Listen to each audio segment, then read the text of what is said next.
Кытай Кыргызстан Өзбекстан темир жолунун техникалык экономикалык долбоорун даярдоо үчүн Кытайдан Кыргызстанга 80 адис келип ишке киришкенине 2 апта болду. Ушул тапта эки өлкөнүн адистер тобу Нарын менен Жалал-Абад облусунда геодезиялык изилдөө, геологиялык чалгындоо иштерин алып барууда. Бул максатта атайын тиешелүү аймактарга жабдуулар орнотулуп, инженердик шаймандар колдонулуп жатат. Техника экономикалык негиздөө биздин программа боюнча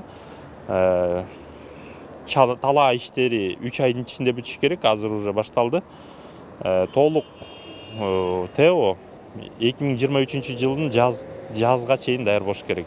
Бир нече жылдан бери сүйлөшүүлөр жүрүп, бирок акырындык менен гана жүрүп келе жаткан иш ыргагы эми тездемей болду. Самаркандта өтүп жаткан Шанхай кызматташтык уюмунун саммитинин алкагында Кытай Кыргызстан Өзбекстан темир жолунун Кыргызстан аркылуу өтчү тилкеси тууралуу макулдашуу боюнча кызматташууга кол коюлду. Ага ылайык жол тилкеси Торгарт, Арпа, Макмал, Жалал-Абад багыты менен өтөт.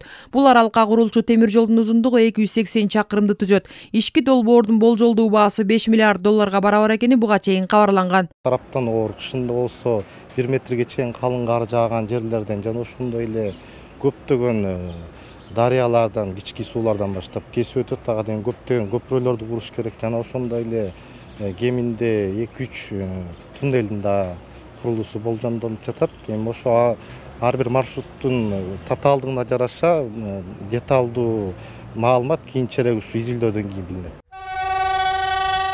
Экономикалык жагынан алып караганда долбоор абдан маанилүү. Кыргызстан үчүн кеңири мүмкүнчүлүктөрдү ачып, транзиттик өлкөгө айланат. Жеке эле Кытай Кыргызстан менен Өзбекстанды гана байланыштырбастан, Евразия континентинин көптөгөн өлкөлөрүн дагы байланыштырат. Транзиттик жүк ташуунун эл аралык рыногунда атаандаштыкка туруштук берүүдө аралыкты жана убакытты кыскартат. Баарына эле мындай жакшы ылгайык да. Анткени Кытай болсо чоң экономика. Казыр керек болсо Америкадан болсо ашпаса деле тең болуп турат дегендей да. Ошон үчүн көп экономист товарлар тигилердин баары тең дүйнө жүзүнө тарап атат.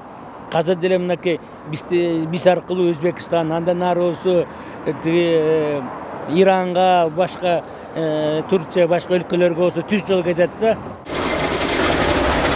Кытай Кыргызстан Өзбекстан темир жол долбоору Кыргызстандын транспорттук секторундагы ири долбоор болуп саналат. Темир жол курулушунун үч өлкөгө тең мааниси чоң. Маселен, Кыргызстанды алсак, өлкө деңизге чыгууга мүмкүнчүлүгү жок, темир жол каттама аркылуу товар ташууга ыңгайлуу шарт түзүлөт. Кытай бул өзүнчө эле бир чоң океан, бул чоң мындай бир аалам. 1 миллиард 300 миллиондон ашык эли бар, экономикасы өнүгүп келатат. Бул темир жол Кытайдын жанагы бир аймак, бир жол деген улуттук концепциясына төп келет.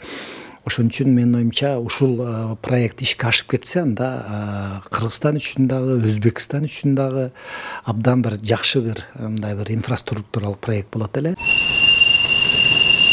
Статистикалык маалыматтарга таянсак, Кыргызстандын темир жолдору аркылуу жылына 2 миллион тоннанын айланасындагы жүк ташылат. Ал эми Кытай Кыргызстан Өзбекстан темир жол долбоору ийгиликтүү ишке ашып калса, биздин өлкө аркылуу жылына кеминде 10 миллион тоннадай жүк ташылып турушу мүмкүн. Алдын ала эсептөөлөр боюнча Кыргызстан өз аймагы аркылуу өткөргөн жүктөн эле жылына 200 миллион доллар табат деген божомолдор бар.